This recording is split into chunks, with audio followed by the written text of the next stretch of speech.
Welcome to the Evolution of a Property Business podcast, brought to you by Sam Watterson. Hey everyone, it's Sam again at the Evolution of a Property Business podcast. I had a little bit of a break because I've been away, but I'm now back in the UK and I'm really pleased to be joined by Andreas Andresen of Perfect 10 Property Group, who is going to have a conversation with me today about sourcing, starting a business, growing a business, and the sort of things that you come across in everyday life. So Andreas, thanks for joining me. If you could give a quick intro to everybody who's listening. Yeah, thanks very much for having me on, Sam. So I'm Andreas. I'm originally from Denmark. I've lived in the UK since 2014. I've got a background in software engineering, and I've since 2019 been running my own business, which is now Perfect 10 Property Group Limited. Been heavily involved in property and just gone on the deep end, really, full on into property now, and loving every minute of it. Awesome. So you were a software engineer before? Yes. So like a programmer? Yeah, kind of like a programmer, doing little bits and bobs. I moved to the UK to pursue a degree in computer science. So I did that for 4 years from 2014 to 2018 and worked, as a software engineer. I actually worked for BA Systems for a couple of years. Until November last year is when I kind of got into the business full time, but was running the business part time up until then, basically from 2019. So yeah, it's not too long ago. So for 2 years, you were running your property business while also working full time. Yeah, that's right. So for those out there listening who have got full time jobs, who are interested in deal sourcing and deal packaging, it is possible. I'm guessing you have to work long hours and flog yourself a little bit, but learn from Andreas because he's been there and done that. So when did you first start getting an interest in property then?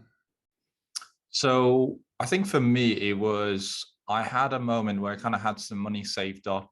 I moved here with practically nothing in the bank. Long story short, I found out when I got here, when I'd kind of just had a couple of boxes I was living out of, that I needed to pay my first year of tuition. So I had to come up with £9,000 out of the blue. So I moved here with practically nothing, but I slowly started saving up, was working ludicrous hours while I was at university as well. So I've always had that mentality of, working hard, I suppose, and doing more than one thing. I started saving up some money, had some money to invest, and really starting to look into like stocks and shares. And I was a little bit invested in that already and thought, do you know what? I want to see what I can do with this. Is there something, is there somewhere I can put this money to better use where I can get a better return on my investment? And I think at the time I was like, is there a way I can make quicker money? Like, can I make this money faster?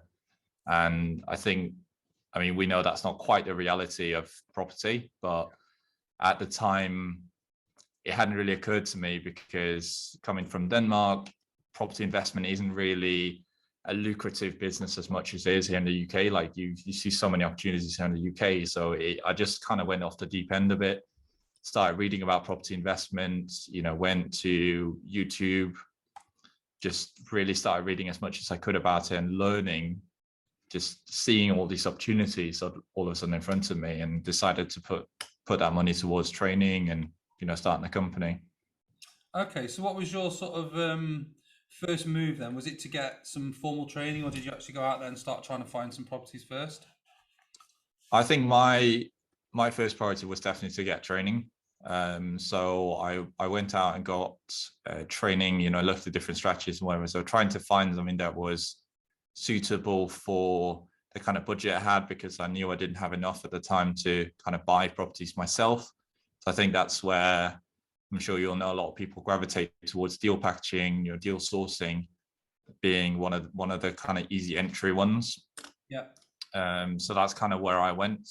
But yeah, there wasn't really a question. I looked online, read as much as I could, but it's like, I think very quickly I realized like I need someone there.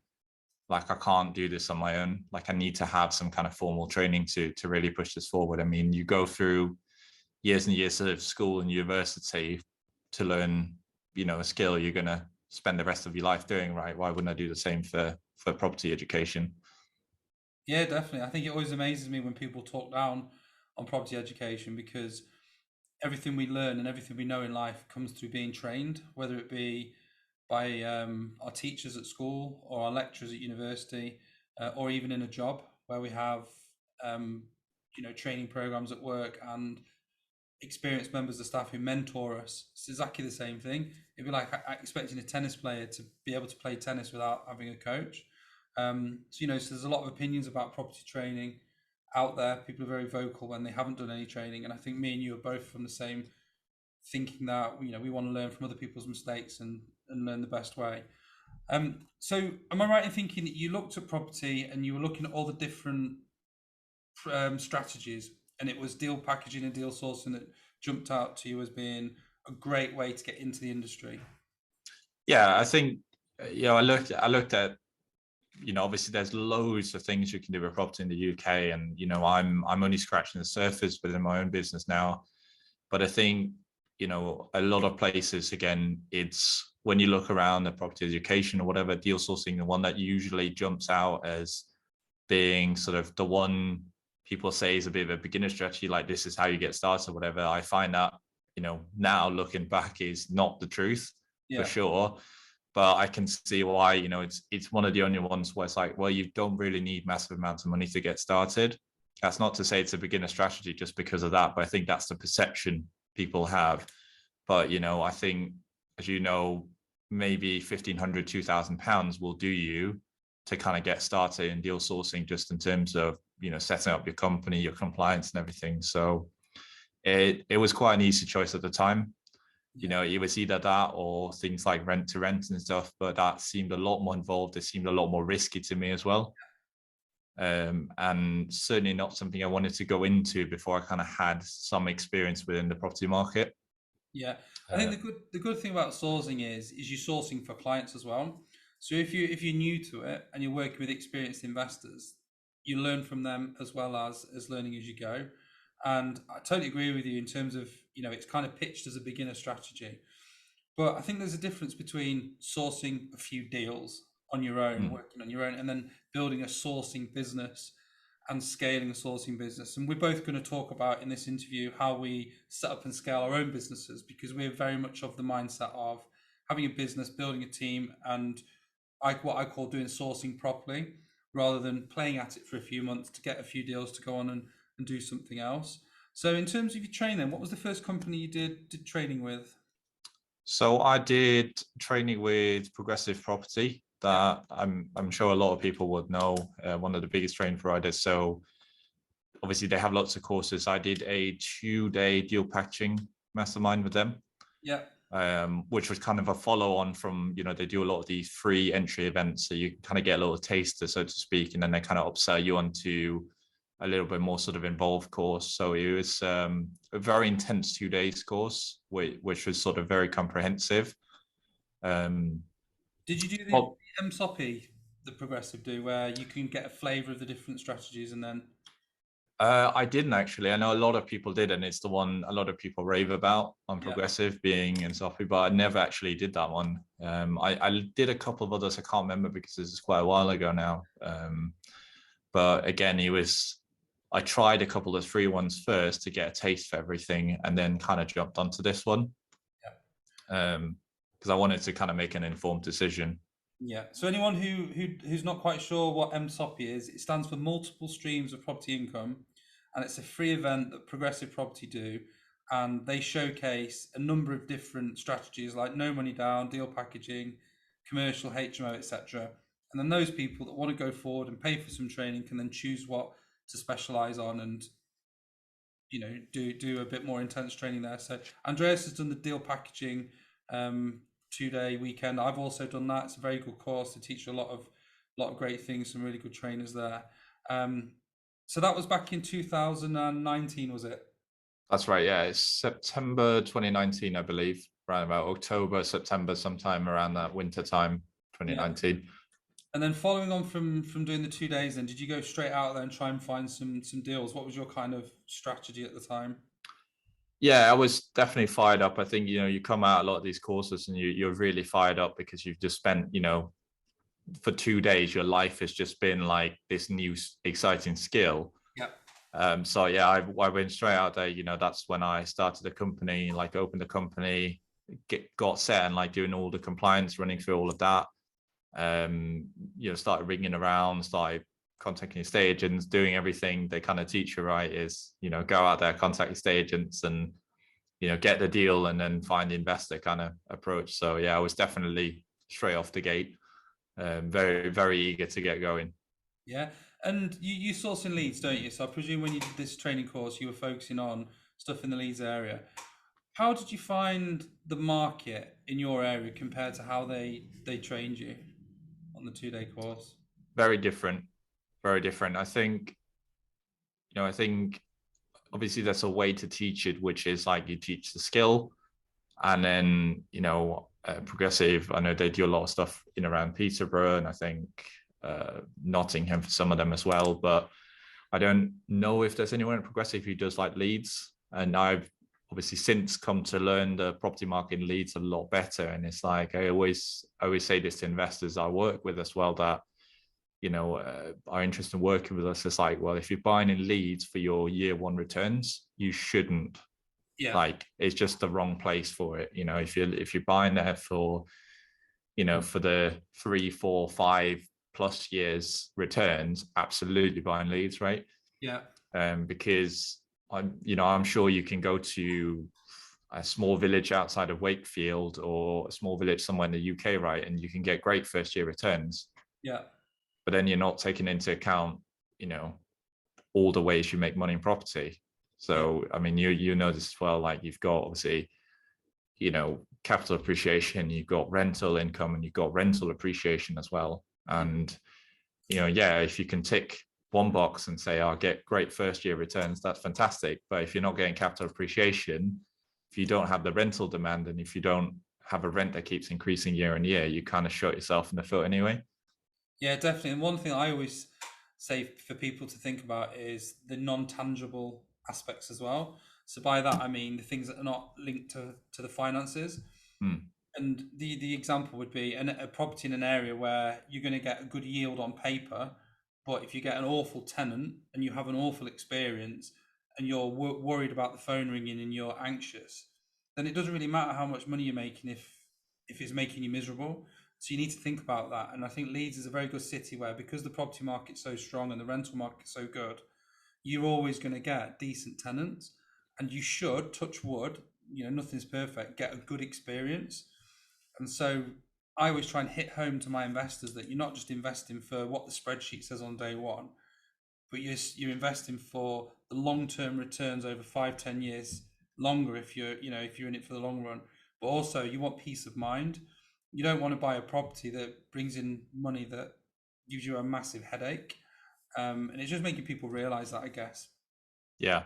Yeah. And I think there's a lot to be said for that, especially what you're saying there with, if you just look on paper and it looks great on paper, that doesn't mean it's a good investment. And it's something I've come across. And sadly, I think one of the things as a source, and I'm sure you've all seen this as well, is it's great because you get to work with lots of investors. So you get to meet lots of people, and you're almost like in that position of knowledge where I can go out to any investor, like any new investor, and I can say, well, I'm very experienced because I've worked with all of these investors, and I can see all the mistakes they've made, and I can see all the things they've done great, and I can take all that experience and I can tell you about it, and I can bring that to the table for you.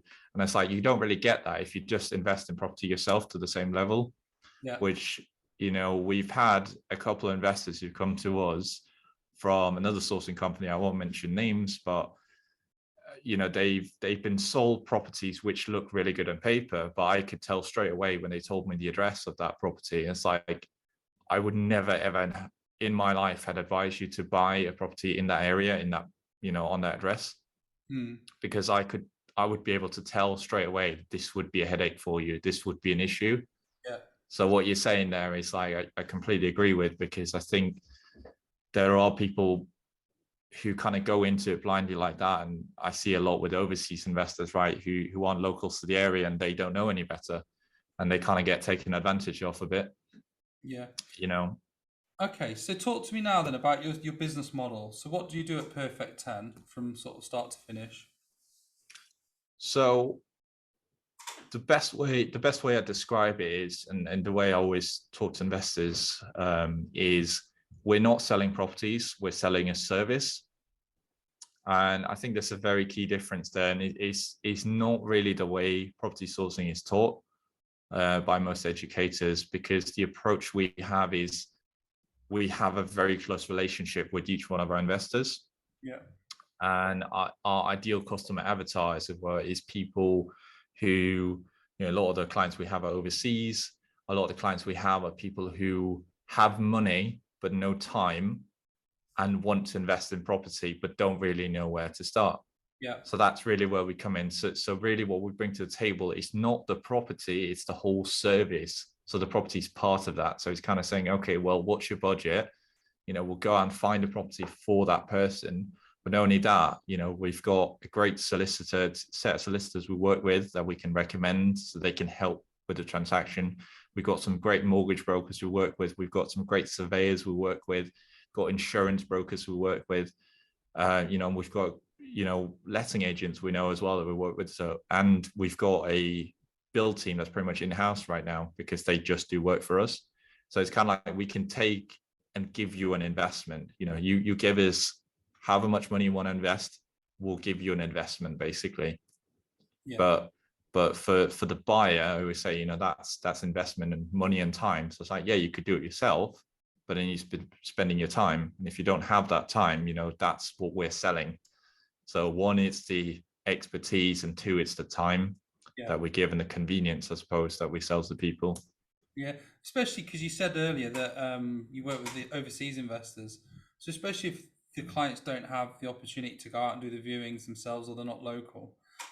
It's interesting when you said that you come over from Denmark because you'll have probably confronted the same sort of issues that other overseas investors would have where you're new to an area. So let's just focus on that for a few minutes. You came over in 2014. Did you move straight to Leeds or where did you do your studies?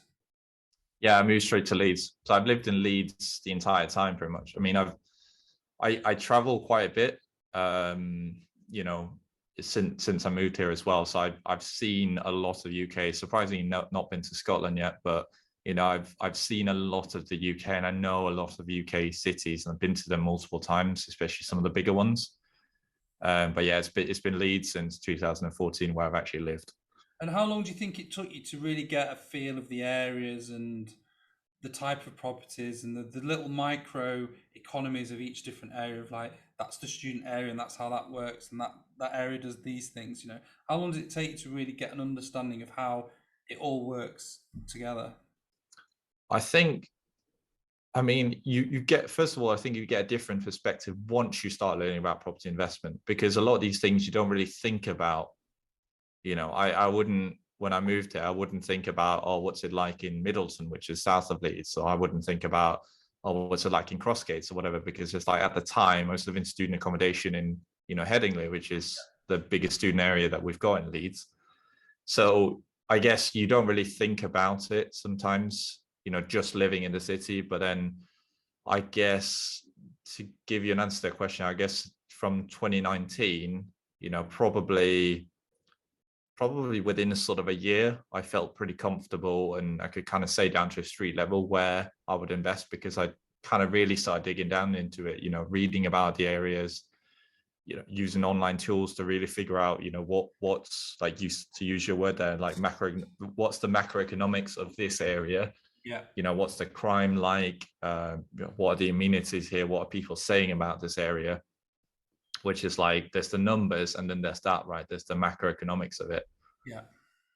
Interesting, because the reason I asked that question was obviously from an investor's point of view, if you're an overseas investor or someone who's not used to Leeds, and you decide you want to come and invest in Leeds, if it's going to take you a year to get to know the areas, the value of having a sourcer in that area who already knows these things is immeasurable, because it means you can just move so much faster. So apart from then the sourcing, which you obviously do, and the deal packaging, what else does your business do? So, well, we do the refurbs. So we've done a couple of different refurbishment projects. So we've also done some what we haven't sourced to properties. So we did a HMO conversion project. We took a 4-bed property into a 5-bed fully ensuite property. And yeah, we've got a couple of other things on the horizon at the moment as well. So we buy within the company ourselves as well. Yeah. So we're currently looking at a property in Wakefield that we're buying off market, direct to vendor at a bit of a discount. We're going to do that with our own team and then sell it. Yeah. We are also now starting to look into potentially doing lettings, not really as a main business, but more as a supplement to our own clients.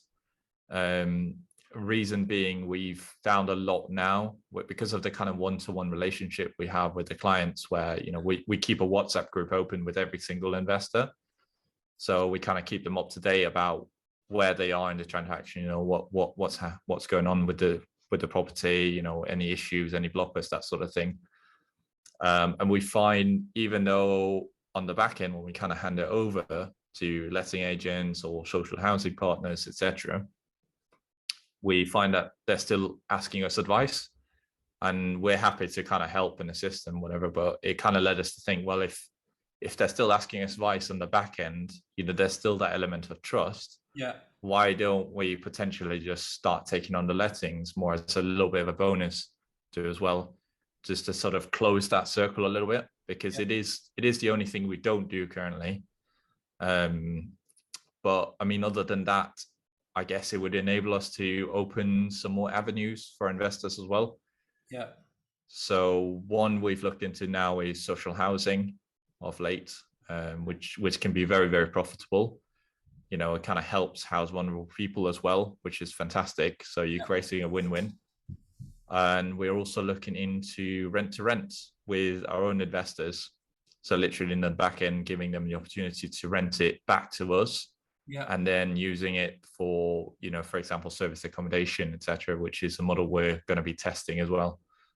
Yeah. So that's something you don't really hear a lot about, but it's something I know we've had a chat about. It's something I've had a think about. It's kind of source to rent, where you source the property for your investor, and then you give your investor a guaranteed contract. So if anybody's out there doing rent to rent, maybe think about sourcing the property first and renting it straight back from your investor. So with the theme of this podcast then being the evolution of a property business, I'm keen to find out your thoughts, not just about sourcing, but also about running a business as well. And you referred to your business as we. So am I right in thinking there's not just you involved, you've got a couple of business partners. And how did your relationships come about with those people that you're working with? Yeah, so there's 4 of us total in the business now. So we've got a 5th person starting with us on the 1st of July, but currently there's myself, and then there's my 2 business partners, Anthony and Beck. And then we've got Philip that we hired in January, who now helps out. So he's been with us for about 5 months now. Yeah. So fairly new. Again, bearing in mind, I only went full-time into the business in November. So we've kind of been very aware not to kind of let things get out of control and scaling too fast. Yeah. As to how I met my kind of business partner, so Beck, who deals with a lot of social media side of things now. So she's pretty much the social media person who's promoting the business. So we met online. So we just started chatting. She's invested in property as well. She's very keen on property as well. So we met online, started chatting, realized we had a lot in common. We're quite like-minded individuals. Yeah. Kind of just took it from there, really. Started getting back into the business. Anthony actually joined a bit earlier. And ironically, Anthony started out as an investor. So I approached him at the time when I was eager sourcer, still trying to make his mark in the kind of property world. Yeah. I was kind of approached him online. I saw him online. I could tell, he lives in Hong Kong or whatever. So I was trying to kind of dip my toe into that overseas investment aspect of things. Started speaking to him, kind of agreed some terms and stuff. Ended up finding a property that kind of suited his criteria. And then he was kind of like, well, I'm not really interested, but I've got a friend of mine who is. And we actually ended up doing like a joint venture on it. So we kind of split the fee 50-50, but we ended up selling it to his friend. And then he was on the back end of that saying that, oh, actually, I've got more friends who are looking to invest. Maybe we can sort of do more joint ventures. So we kind of kept doing that for a while. I think we did that for about, 5 to 10 deals, maybe, give or take, on a joint venture basis before, he bought into the business, got into the business full time. And then Beck kind of joined us as well to take care of the social media. And then we've got Philip now, who's doing all the viewings. So he's the one contacting the agents. He's the one, booking in the viewings as well, and kind of keeping an eye out for new opportunities coming up as well. So that's, and then we've got an admin staff, case progressor, starting with us in sort of next month to start taking a lot of the admin tasks, which are just growing by the day as well. Yeah. So you started off with 3 directors, and now you've got a member of staff moving up to 2. So what are your views then on having a team and sort of running it as a business, as opposed to maybe a one-man band who's trying to either do everything themselves or using VAs as opposed to hiring staff? I think you need a team. I think you need a team. I think there's deal sourcing as, and as an individual, like you say, and then there's trying to scale it to business.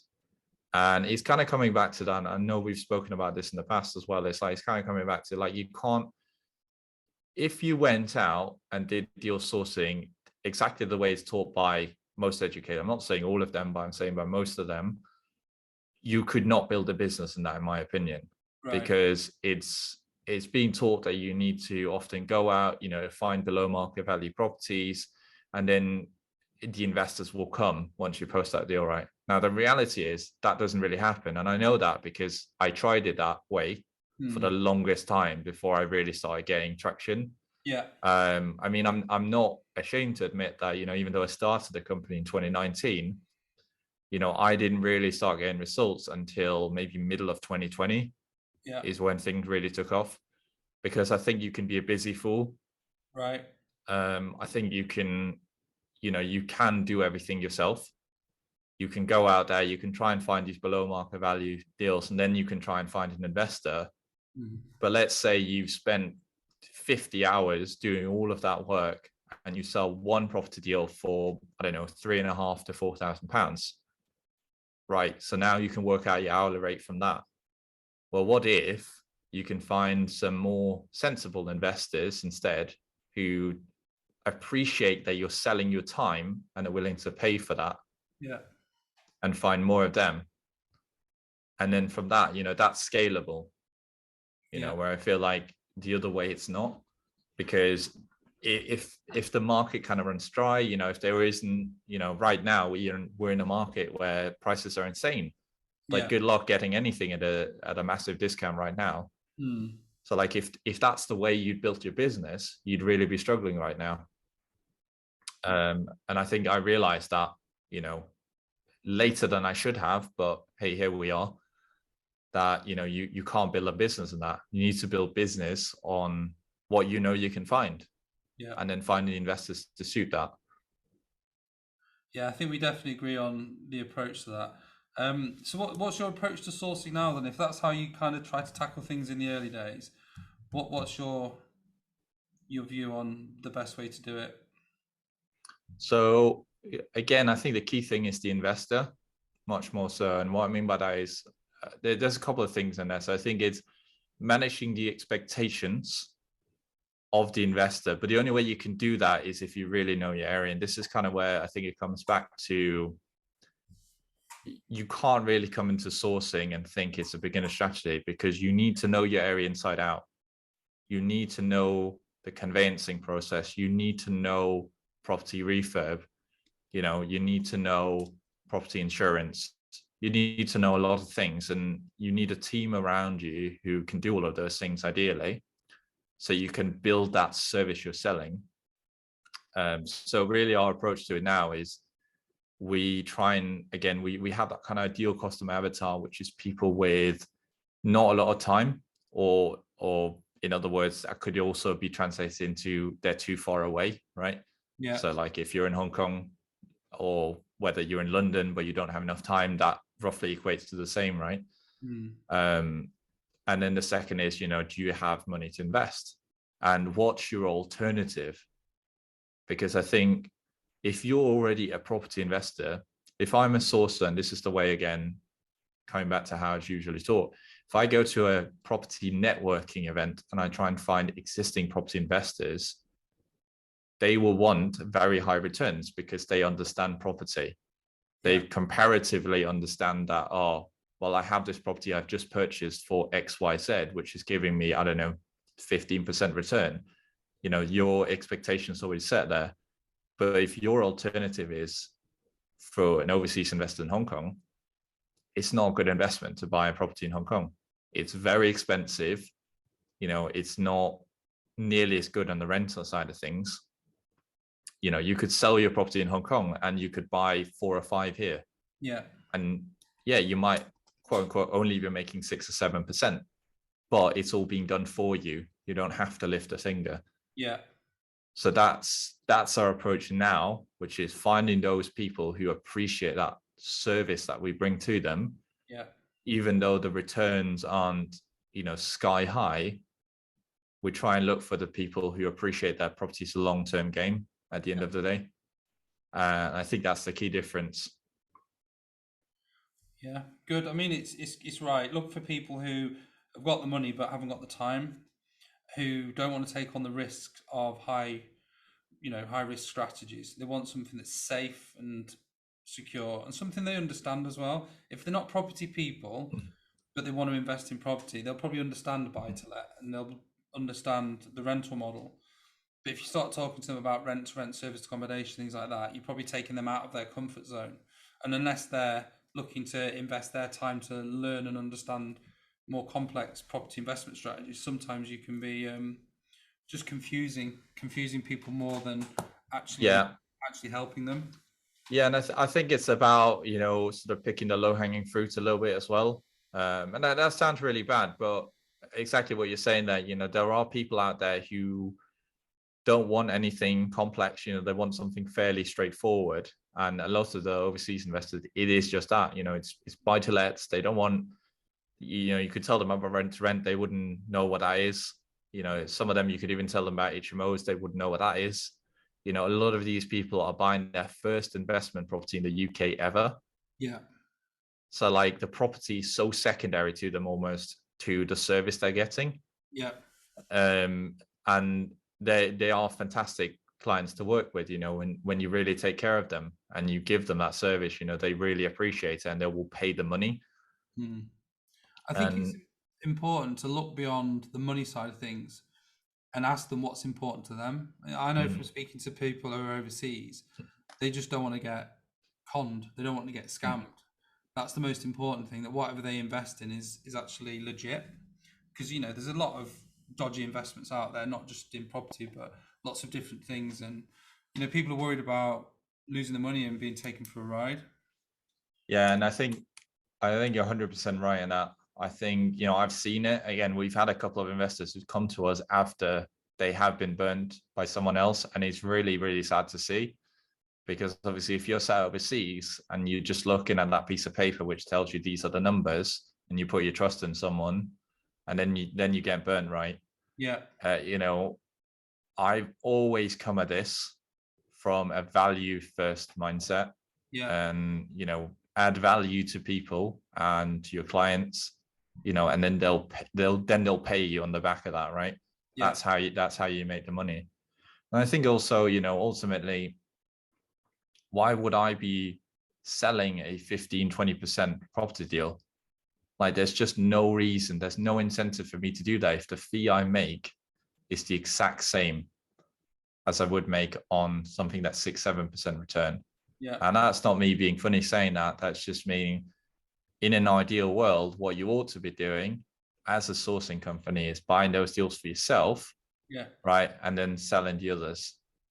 Yeah. And, that might not be a popular answer with some people, but I think people have to appreciate that good deals don't come around very often.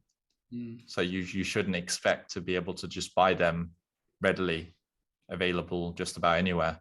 Yeah, some people do push back when they're like, it's got, the deal's got to be this, that, and the other.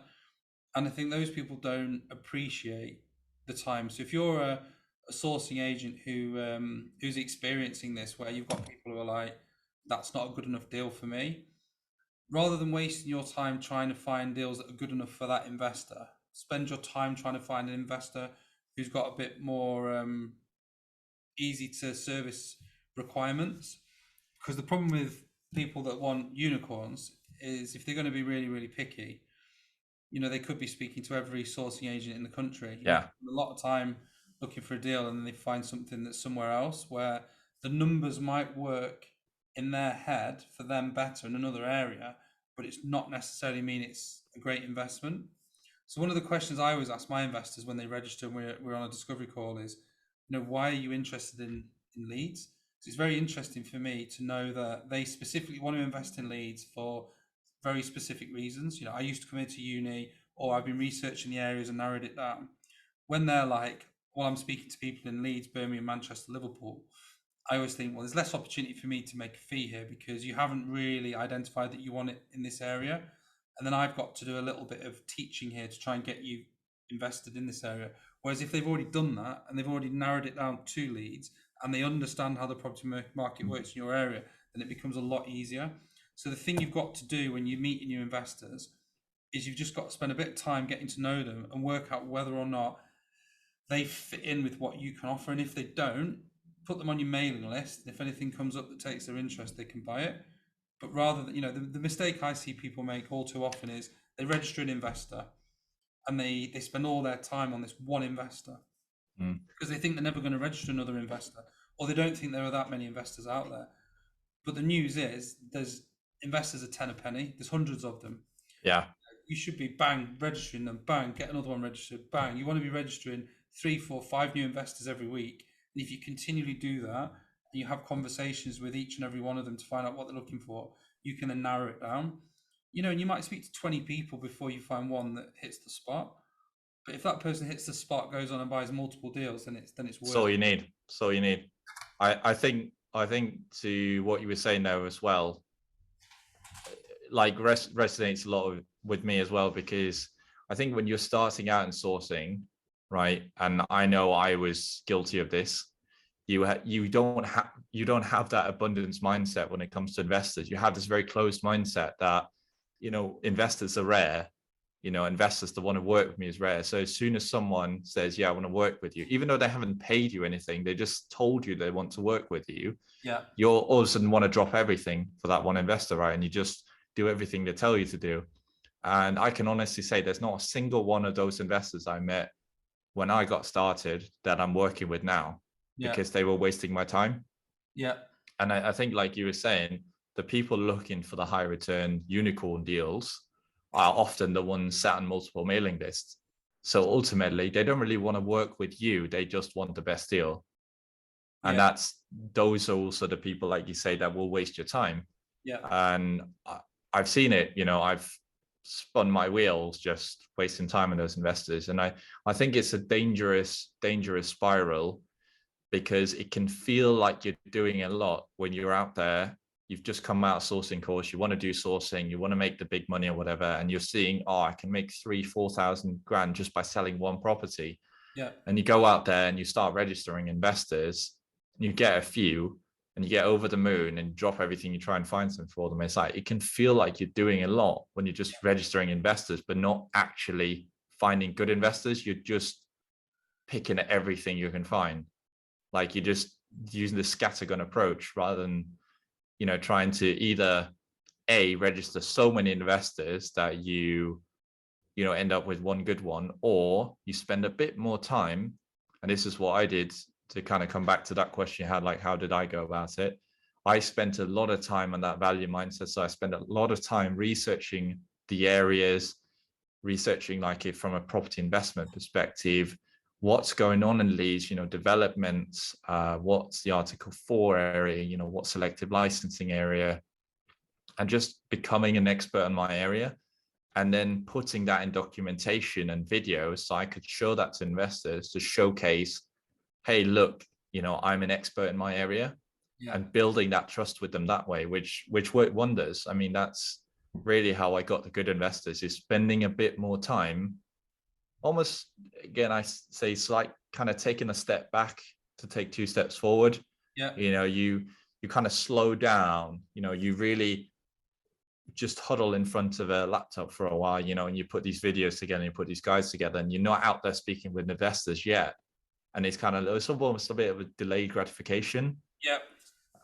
But it's just, I found that to be such a good approach when you're starting, rather than being a busy fool, being out there registering 10, 20 investors a day who are all going to waste your time because you haven't spent time, actually seeing if they're a good investor or not. Yeah. Interesting. So when we were talking before we started recording, and one thing that you said was about mindset, because you said that property is very much about mindset, and a lot of what they teach people is the right mindset. And you were saying how your mindset had changed over the time. So the question I've got for you then is, how has your mindset changed from when you started in 2019 to now? How has that evolved over time? Right. So I think there's a couple of things there. So what I found really interesting. So I moved to the UK to try and, get a fresh start, get a change of scenery, start something new, and did my degree in something I think was really going to be what I wanted to do for the rest of my life at the time. Like that was my mindset at the time. Like, I'm going to do this degree, and, there's enough variety in that degree that I get multiple different avenues I can pursue. And I got a really good job. Like, I know some people come into this, they absolutely hate their job, they want to get out of their job as soon as possible. And it's like, I didn't really hate the job. The pay was good, and I probably could have done it for longer. But I think I realized, well, if all of these boxes are ticked, why am I still not satisfied? Like, why does it still feel like something missing? And I realized it was that lack of autonomy. So it took me a long time to figure out, but actually running my own business is the best thing I could ever do, because it's the freedom of choice. I don't mind working hard hours because I've done that for most of my life. I've worked part-time jobs since I was 16 years old. While I've been in school, I've never not worked, while also doing school. And like I said, when I moved here, I worked full time while also doing my first year of university because I had to. Yeah. So it's never been working hard. I've never been like money motivated. It's always been a case of, I just want freedom. I just want autonomy. I want to be able to just do what I want to do. Yeah. And I think that's how my mindset's changed, because I didn't realize at the time what it would take to get that. But I've then since realized, well, what it takes to get that is you need to run your own business. But what I also think that I wasn't quite prepared for, and what I think a lot of people aren't prepared for when running your own business, is the sacrifices you have to make on top of that. Right. And, I think personally, especially with things like deal sourcing, which is sold as a bit like you can do it part-time, you can make some money on the side while you're working a full-time job, and you can, and I did for, a very long time. But what people don't fail to realize is, being completely honest here, I had to spend most of my weekends working. I had to spend most of my evenings working. Yeah. I had to say no to friends multiple times. I lost friends because of it. I had to not see my family as much. Dating life is horrendous. And it's like, there's all these sacrifices that people don't quite realize, that it's like, it's all part of it. So yes, you can make it work, but are you going to? It's another question. And I just think it's not for everyone in that sense, because I have a very, very, I procrastinate and stuff, but overall I have a very, very strict mindset in terms of my motivation. Yeah. Like, if I want something, I will do it. I will go out and I'll make it happen. Yeah. I have a very, very obsessive personality in that sense. So, when I started the company, it was that delayed gratification was not a problem for me. Yeah. It still isn't.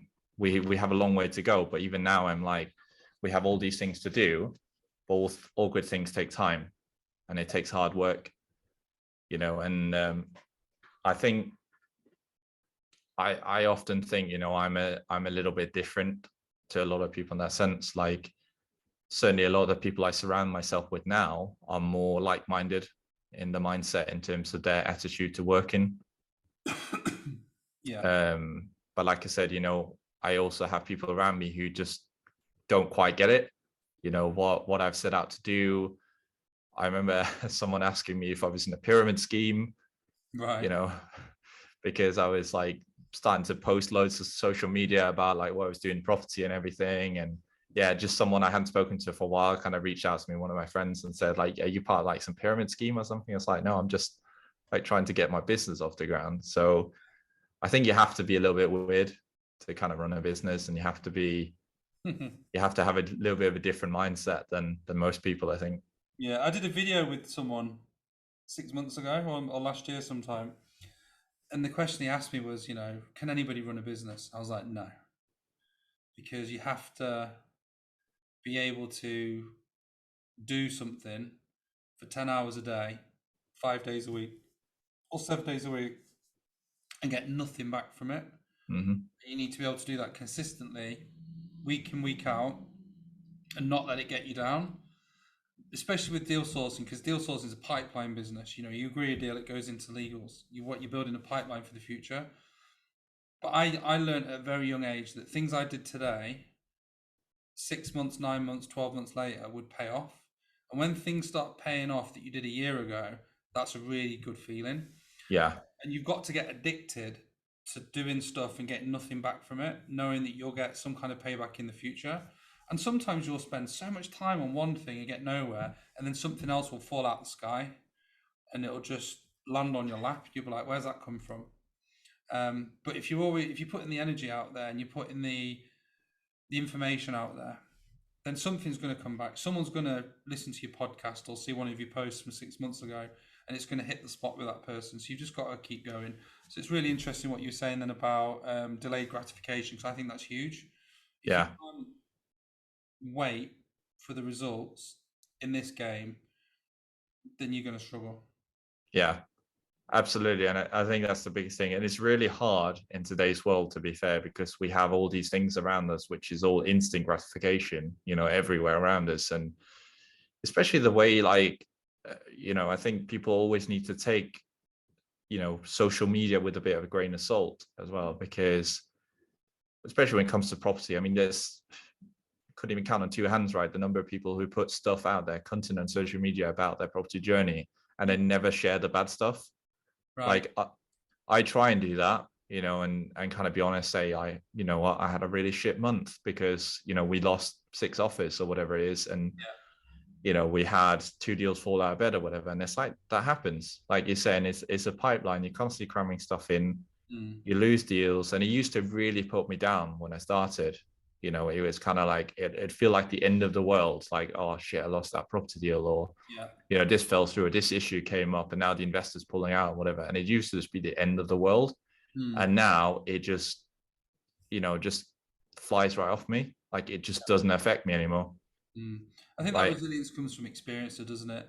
But I always say to people that deals will fall through, there'll be issues, and you've got to enjoy the bumps in the road because they're part of the journey. You can't just go from A to B. You've got to go across those bumps. So when they happen, you've got to enjoy them because that's part of the process. If you don't have deals falling through and you don't have issues, then you're not doing business, in my opinion. These things only happen to people who are doing business. And I just use numbers. Numbers are always your friend. Agree 10 deals, 7 will complete. Right? So if you get that in your head, when one falls through, you'll be like, well, that's one of my 3 that's going to fall out of bed. If you go onto an investor call expecting to sell to every investor, and then you come off that call disappointed, then you're going to get disheartened. Whereas if you think, right, I'm going to speak to 20 investors, and of those 20 investors, one person's going to buy, and on average, that person will buy 2 deals. So those deals are going to be worth to me 7 grand, say 3.5 grand a deal. I'm going to make 7 grand for connecting with the right investor, but I need to speak to 20 of the wrong investors to get to the right one. So for every one of those 20 conversations you have, you divide 7 grand by 20. What have you got? 350, right? So you start thinking it that way. Every time I speak to an investor who says no, I'm earning my business £350, not directly but indirectly. And as soon as you start thinking about it that way, you go on to the next investor. You get the next no, and the next no, and the next no. Because every time you go for a no, you get one step closer to a yes. And if you break out the probability of how many people do you need to speak to get one yes, what's it worth to you? Divide that by however many people you speak to. It's a really good psychological way of making sure that even a negative experience is a positive one. Yeah, I agree with that, and I try and do the same. To be fair, I think it's sort of very tangible to put it down that way, isn't it? Where you kind of and like you say, opportunities come and go all the time. Yeah, like that's what I find now, and there's, especially on the social media front, right? You'll know this as well. You put stuff on social media, and again, everyone's expecting instant gratification. So if you're getting into sourcing and everyone tells you to post on social media, and you post on social media, nothing happens, well, it could take 6-12 months before someone reaches out. But it's the process, it's the consistency that wins out. yeah, Consistency wins out over expertise any day of the week, in my mind. yeah, You can be as great as you want as a skill, but if you're not telling anyone about it, if you're not being consistent with it, it doesn't matter. yeah, And I think especially in this, you have to have that resilience, because property is a really, really tough game. It really is. And I mean, I think it was February or March. I think we must have had like nearly 10 offers that we put in. So these were investors that were ready to buy, yeah. and the offers got rejected, even though they were sort of over asking price. Right. And that's the kind of level we're at, where it's like, well, we could have sold 10 deals that month, but we didn't, because the offers got rejected. Yeah. So like, I could have taken that as, well, we got the investor, they were ready to buy a deal, but it fell through, and then let that defeat me. But it's like, you just can't. You have to just be resilient with it. Yeah. And I think we also have to appreciate we're in a really, really, really tough market right now. Yeah. I mean, a very unusual market at that. So I am very optimistic, glass half full kind of guy. I'm like, well, right now I'm running my business in one of the hardest property markets there's ever been. Yeah. So if I can make it work now, Yeah. which I've proven I can, Yeah. it's like, it's going to be a piece of cake, whenever the market turns and corrects itself and becomes a little bit more normal again. Yeah, true. I was So thinking about that because, 2 years ago, we weren't doing anything like the deals we're doing now, because I've just learned how to structure the deals better and see the opportunities in properties. But obviously now it's like absolutely bananas, and vendors want the most money. So I'm almost thinking, right, well, if we can just go back to how it was in 2019, 2020, I can make all these deals work. yeah, So hopefully, fingers crossed, we'll start to see that, correct itself over the next few months, and we can take advantage and build our own portfolios. yeah, absolutely. I think it will. I think as with anything within this, it's a matter of time before these things happen, because I've said to my build team, I've said to my team here as well, it's like, I remember, so Philip, who works with us now, who's viewing the properties and everything, so he didn't really have property experience when he joined us, and I deliberately hired someone without, because I wanted to kind of train him from the bottom up to the way we were doing things. Yeah. And he's learned really, really quickly, but he's also been frustrated a couple of times, because he's viewing a lot of properties and then we're losing out. And I kind of had to spend some time with him initially, in the first couple of months, saying, look, you're going to view 10 properties and we're going to put 2 offers in, and one of them is going to get rejected, but then we're going to win 1 property, and kind of break it down a little bit, I guess, what you're doing with the investor calls, and kind of saying, well, look, 1 deal is £3,500 divided by 10. That's how much each of the viewings you're doing is worth. Yeah. And I think that changed his mindset as well. And, kind of gave him a bit of a lift in kind of his approach to things. But it is hard to impose that resilience onto other people sometimes. Yeah, definitely. I'm going to ask you in a minute about how you're looking to grow your business and how you've been growing it. But before I do that, what's been your biggest win so far since you started in property?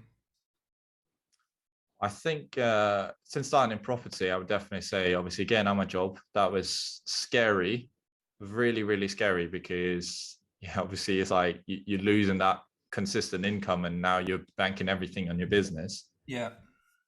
So that was definitely a big achievement for me, actually doing that. I think getting the office, when you kind of get your first office, we're moving to bigger offices, start next month now, which are about 4 times the size of what we have now. Yeah. But yeah, just getting a first office, I think was a milestone. And then, we had a month where we sold 5 deals as well, which was huge. And we're starting to edge up towards averaging that now. Yeah. Which is huge. And yeah, I think just the feeling as well of, when being able to kind of the realization that, I went back to Denmark to see family in April. Yeah. And I was gone for 3 weeks of April pretty much. But while I was gone, it was kind of that realization. It's like, well, it's my business. Like I can work from abroad. Like I didn't have to ask anyone, I could just go away. Yeah. And I'm the only one to hold myself accountable to. So that's a weird feeling, but one that's definitely an achievement in of itself, I think, when you kind of get to that stage. So how did you find going away then? So was this like a working break, or did you have a holiday as well in that? A bit of both. Like the intention was like a week's holiday, but then the rest of it was like, well, I'll go and see my family, but with the understanding for them up front that it's like, look, I need to work. Like I'm still working full time while I'm away, but then at least, in the evenings or whatever, in the mornings or whatever, you can spend a little bit of time with your family and that sort of thing. So it was definitely very interesting to try, because it was kind of the first time I did it after going full time in the business. But a bit scary as well at the time, but it kind of gave me the confidence, like, okay, the entire company's not going to burn down to the ground because I'm away for a couple of weeks, and not in the office kind of thing. How did that pan out for you then? Really well. I mean, did you have a week off? You managed to switch off?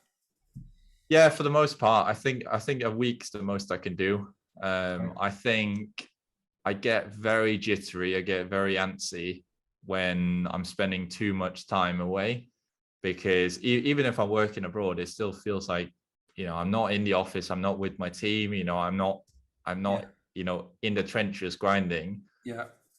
So it still feels wrong somehow. So I feel like I really struggle to switch off now.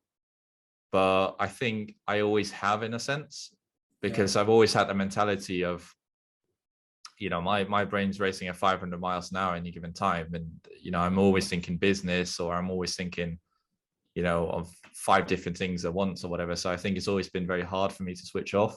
Yeah. But certainly with the business, it's like, well, this is my responsibility. And it's like, I've got a team, yeah, but it's my responsibility. And if I want to make it big, if I want to really make this work, got to put the hours in, and like I can't afford to spend too much time away. Yeah.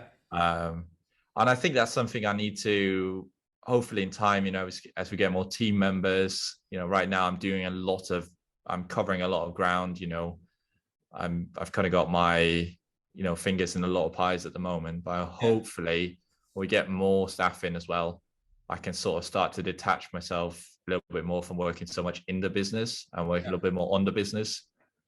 Which is obviously a bit, if you're working on the business, you can kind of do that from wherever. I think it's a little bit easier than if you're working in the business. I think I was away, obviously, as you know, but people listening might not know. I've just got back from a family holiday in Dubai. And I think, for the first few days, I was very much still in work. And then for the last week, I just switched off completely. So we were at the water park, I think it was last Friday, in Dubai with the kids. And I'm negotiating on a planning application that we've got in with my planning consultant and the council and the clients while I'm walking around this water park. And I think the things you can achieve with, a phone, WhatsApp, and an internet connection, even if you are far away, is pretty good. But the one thing that I would struggle with, I'm filming this now on a 27-inch monitor, and either side I've got separate monitors. I've got a desk with my keyboard and my mouse. I've very much moved away from this whole laptop lifestyle type thing. I don't use a laptop anymore. I just use a desktop. And I think the one thing that I would struggle with if I went abroad on a working holiday is being able to be productive on a small screen, because I'm very much into this whole like NASA setup that I've got.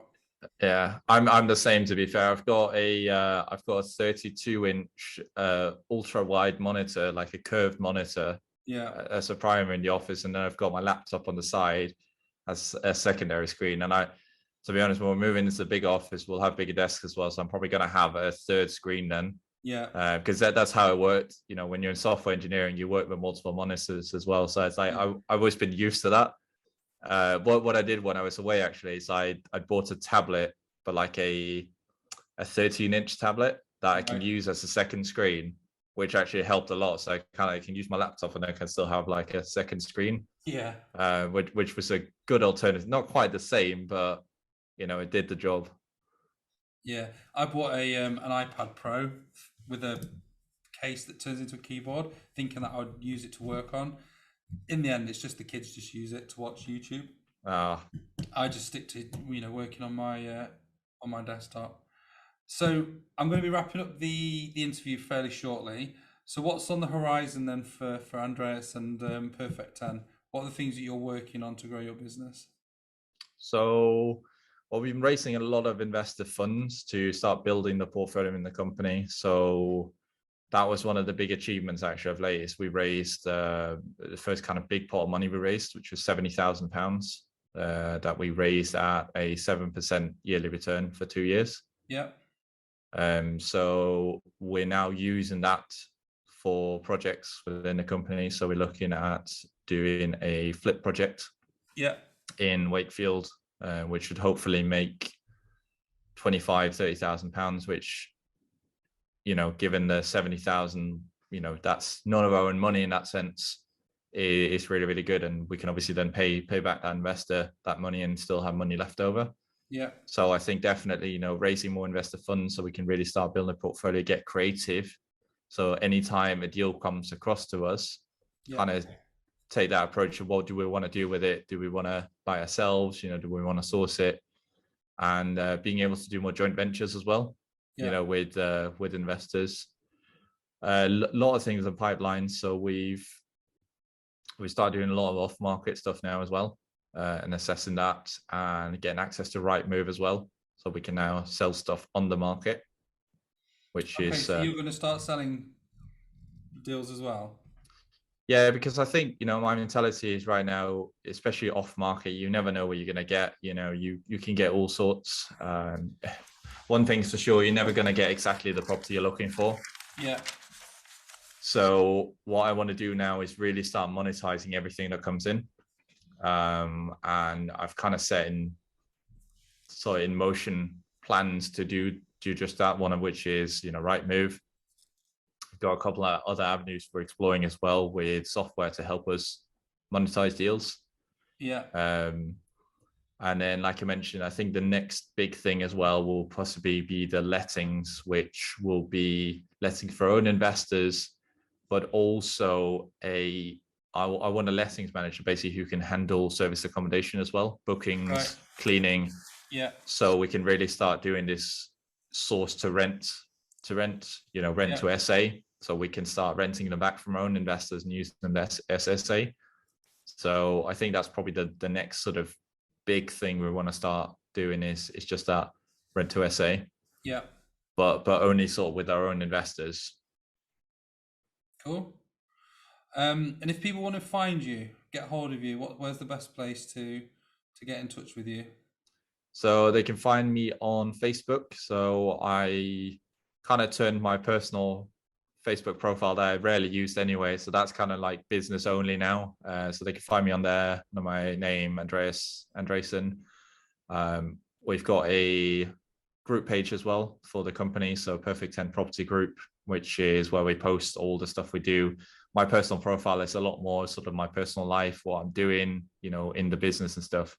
And the profile for the company on Facebook is it's a little bit more sort of business specific with the kind of projects we're doing and everything. And we are on Instagram as well now. Yeah. So yeah. And also, if you can drop me your links over, I'll put them in the comments as well. So if people want to get hold of you, they can find those in the comments. Andreas, brilliant conversation. You've been a brilliant guest. I'm glad to have had you on, and I'm sure everybody who's been listening or watching on YouTube will get a lot of value from that. So that's been Sam Watterson with Andreas, the Evolution of a Property Business podcast, and I'll see you on the next episode. Yeah. Cheers, Sam. Thanks for having me on. Thanks. Thank you for listening to the Evolution of a Property Business podcast. We hope you enjoyed the show.